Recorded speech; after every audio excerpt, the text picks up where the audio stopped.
শুভেন্দু কাকা বলছেন যে 2026-এ আমরা যখন সংখ্যাগরিষ্ঠ ভোটে মানে হিন্দুদের ভোটে যখন ক্ষমতাতে আসবো মানে মুখ্যমন্ত্রী হব, তখন রাজ্যে যতগুলো মুসলমান আছে সব মুসলমানগুলোকে চ্যাং দুলা করে দুলিয়ে দেশ থেকে তাড়াবো।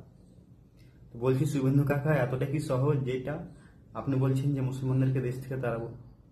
ভারতের প্রধানমন্ত্রী, গৃহমন্ত্রী, রক্ষামন্ত্রী এতগুলো পাওয়ারফুল থাকতেও তারা মুসলমানদেরকে এই কথাটা বলতে পারে না যে চ্যাং দোলে করে দুলিয়ে দেশ থেকে দাঁড়াবো।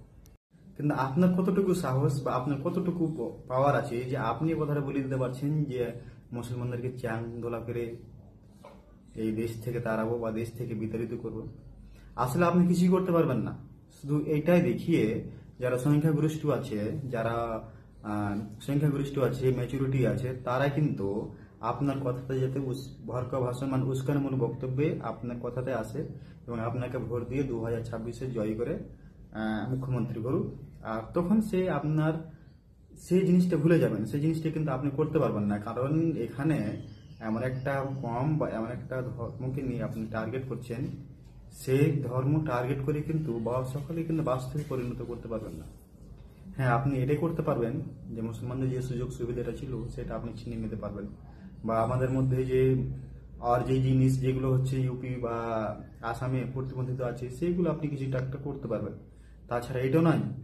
আর যারা এদেরকে সমর্থন করছেন, শুভেন্দু অধিকারীকে সমর্থন করছেন, যারা আমার সংখ্যালঘু ভাই এবং বোনেরা আছেন, তাদেরকে বলছি যে শুভেন্দু অধিকারীর উস্কানিমূলক বক্তব্যে আপনারা কখনো আসবেন না। তার কথা যদি আপনারা শোনেন তাহলে এই দেশটা বা এই পশ্চিমবাংলাটা ছাড়খাড় হতে কিছুটা সময় লাগবে না, খুব তাড়াতাড়ি হয়ে যাবে।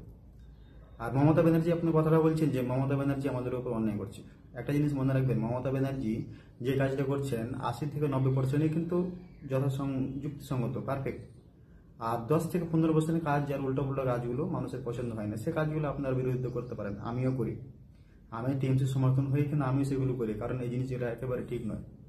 কিন্তু যে ভাতার কথাটা বলছেন, যে ভাতার টাকাটা কোত্থেকে আসে, এগুলো কিন্তু আপনারা ওই প্রধানমন্ত্রীর চিঠিতে লিখেছেন যে লক্ষ্মী ভান্ডার টাকা কিন্তু জালিয়াতি করছে। আচ্ছা, লক্ষ্মী ভান্ডারের যে টাকাটা আপনাদেরকে দিচ্ছে, মা বোনদেরকে দিচ্ছে, সে টাকাটা কিন্তু রাজ্যের টাকা, এটা কেন্দ্রে কিন্তু 1% নেই। কেন্দ্রে যে টাকাগুলো ছিল 100 কাজ আর অন্য যে ফান্ডের টাকা, সে টাকাগুলো কিন্তু অলরেডি বন্ধ হয়ে গেছে। সে টাকাটা বন্ধ হওয়ার কারণে কিন্তু অভিষেক ব্যানার্জি দিল্লি থেকে একটা ধর্ণা করেছিলেন, কিন্তু সেখানে পুলিশ সেটা ধর্ণা থেকে উঠিয়ে তাদেরকে লাঠিচার্জ করেছে এবং ধর্ণাটাকে বন্ধ করে দিয়েছে। তার এখন তাহলে আপনারা কি উদ্দেশ্য কথাটা বলছেন যে মুখ্যমন্ত্রী মমতা ব্যানার্জি যা কিছু বলছে সবটাই ভুল? সবটাই ঠিক লয়, এটা আমি মানছি, কিন্তু সবটাও ভুল লয়।